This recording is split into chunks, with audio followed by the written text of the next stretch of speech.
जब हम पौराणिक ग्रंथों को पढ़ते हैं तो उसमें ये लिखा गया है कि हमारी पृथ्वी ही इस ब्रह्मांड का केंद्र है। अलग अलग ग्रंथों में ये बात बताई गई है। तो अगर पृथ्वी ही इस ब्रह्मांड का केंद्र है तो पृथ्वी का केंद्र क्या है?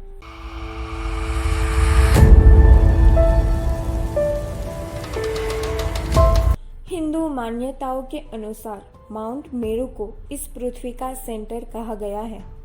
यह सुनहरे रंग का है।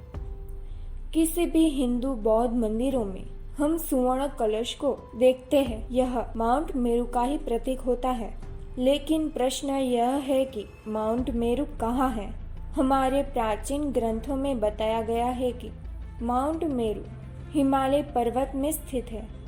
यह एक ऐसा पर्वत है जो जमीन में काफी नीचे तक स्थित है, जहाँ स्वर्ग मौजूद है, जिसे देवताओं का निवास स्थान भी माना गया है। हिंदू मान्यताओं के अनुसार कहा गया है कि यही आसपास यानी कि मेरू के आसपास ही सभी देवताओं का निवास स्थान मौजूद है।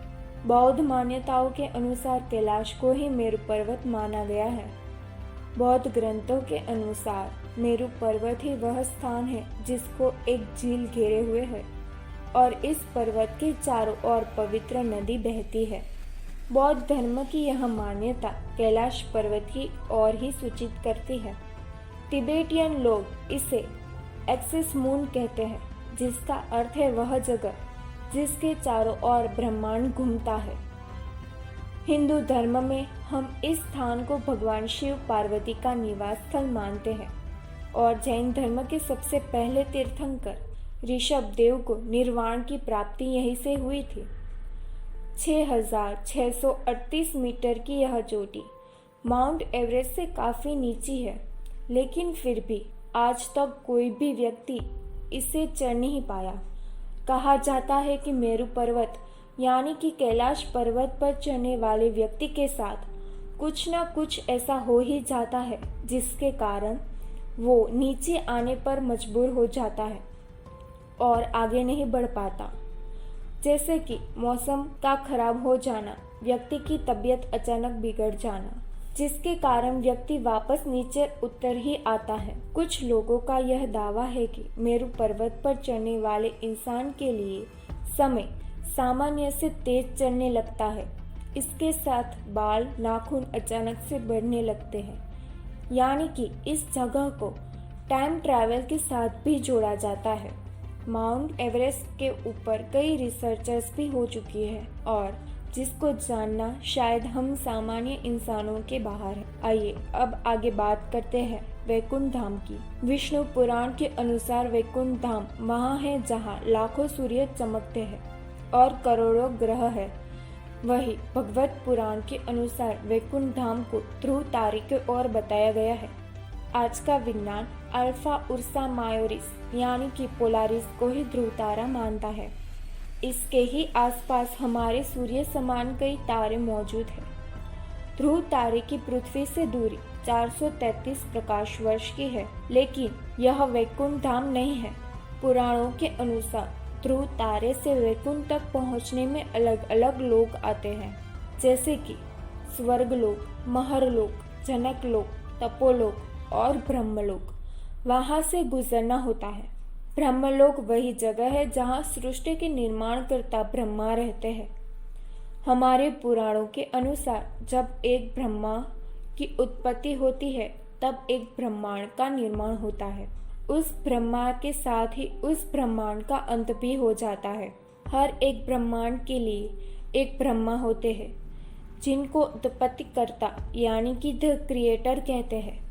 इस ब्रह्मलोक के बाद ही वैकुंठ के दर्शन होते हैं। इन सभी लोकों के बीच के अंतर भी हमारे पुराणों में बताए गए हैं, जिसे आज के मेजरिंग पैरामीटर में देखेंगे तो उसका अंतर 433.79 मिलता है। अगर हम इस आंकड़े को किलोमीटर में देखेंगे तो इसके अंक कुछ इस प्रकार मिलते हैं: 4 trillion, 104 trillion, 3 billion, 140 million, 78,444 kilometre.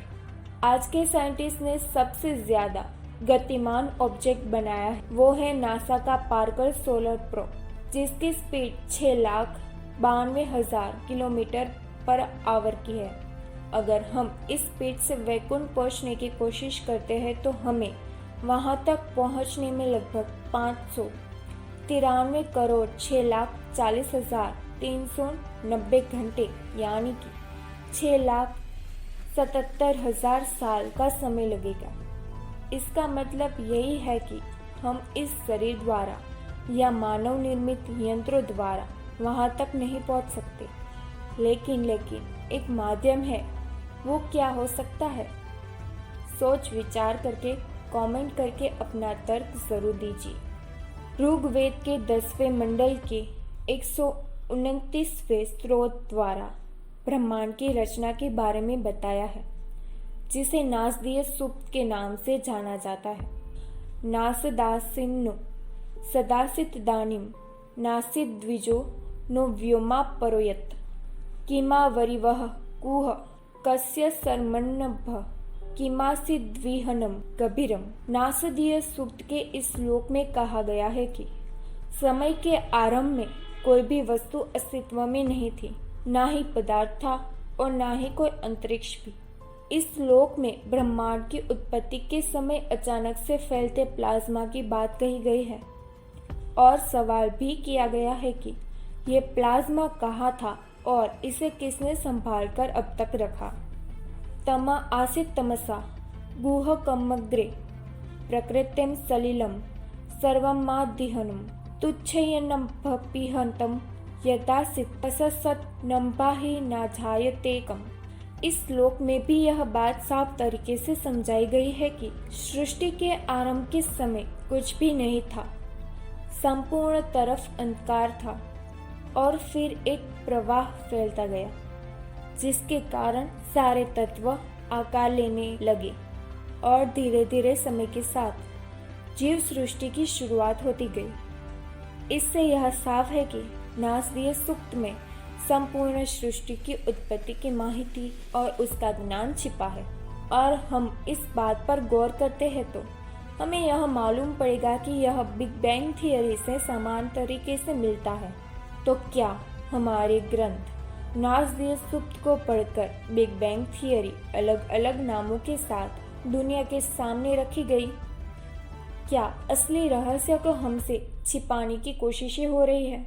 अगर ऐसा हो भी रहा है तो कोई भी बात नहीं। जब तक हमारे पास हमारे संपूर्ण ग्रंथ है तब तक हमारे पास सारा ज्ञान है। हमारा मकसद हमारे भारतवासियों को हमारे महान ग्रंथों से जोड़ने का है। हमारा ये प्रयास आपको पसंद आया हो तो हमारे चैनल को सब्सक्राइब जरूर कीजिए। वीडियो को लाइक शेयर कमेंट करना मत भूलिएगा।